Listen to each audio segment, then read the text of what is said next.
Hey, how's it going out there? This is Brian here.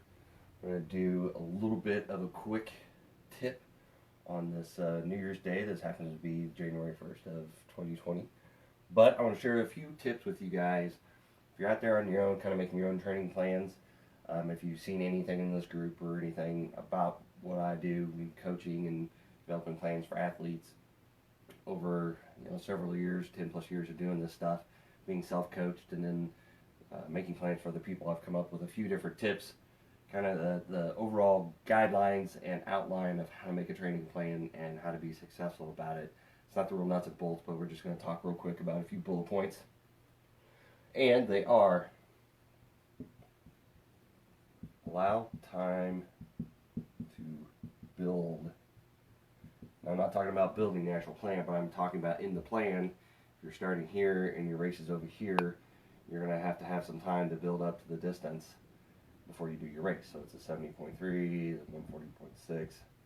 You need to make sure you have enough time to get there. You don't want to build too fast. You don't have to peak too soon.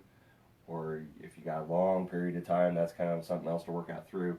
And that's also going to be the next point, or one of the other points. The other one is allow proper recovery, or allow properly build, allow recovery. So if you've got a short amount of time, if you got no time to get to that build, you got no time to kind of build a little bit, recover, build a little bit, recover, build a little bit, recover.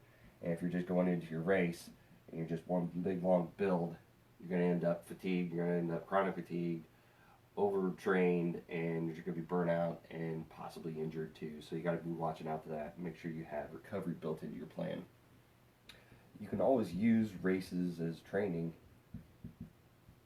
I have several athletes that like to do something at least once a month, and several that do it multiple times a month, which that's fine. If you're going from here to here, you don't want to go 12 months or something like that, going from, if you're doing a full Ironman maybe, that's a long time to go without having something to look forward to in between.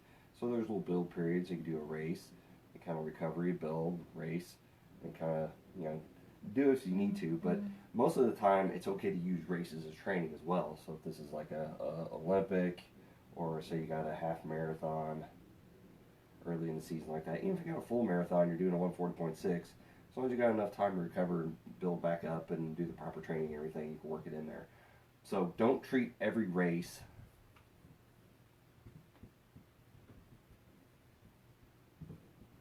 not all are A races, so you have B races, C races, or whatever. Just incorporate in your training plan accordingly and appropriately, and just make sure that you can use them as training. Don't think you just have to do your training and then your race. You can do things in between as long as you build it in properly. Manage your expectations.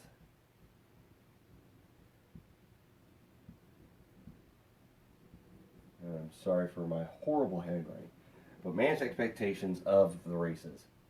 So if you do have other races in there, manage your expectations that if you're in the middle of a build period for a 140.6 and you do an Olympic, you're maybe not doing as well if that Olympic was your only target. If you do it in USAT, the national age group championships, Olympic distance, maybe that's your target race, so you should do the best you can during that race. But if you're kind of doing it and your overall goal is 140.6 or 70.3, this Olympic may not be the best Olympic you do out there.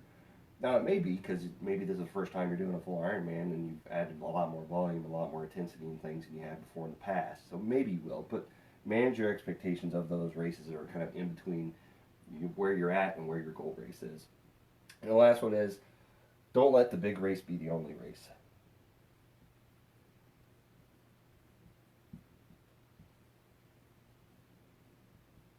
So don't let this target race be the only race. I don't like to see athletes, you go, significant period of time, you're doing your cycles and everything, you got the race, and if you're doing 12 months of this, because usually you're signing up a year in advance, or even 8 months, 9 months, if you're in that long period of time and all you're doing is training, for the most part, we're all human, and over that time, it's just kind of hard to keep maintaining motivation, to keep training and training and training, and you've got nothing really on the horizons. It's also nice to get a little, these little dips or something like that, an Olympic. Even sprints are fun, something to get you out there, something to change up the pace a little bit. Pick something that's in between there, sprinkled in, maybe once a month, maybe every other month, but pick something in there. Don't just race once in this cycle, and especially if it's a long cycle. You know, if you're looking at 6, 8, 9, 12 months or something like that, pick something in between to make it a little bit exciting, kind of change it up a little bit so you have something to look forward to. But that's my Facebook Live for today.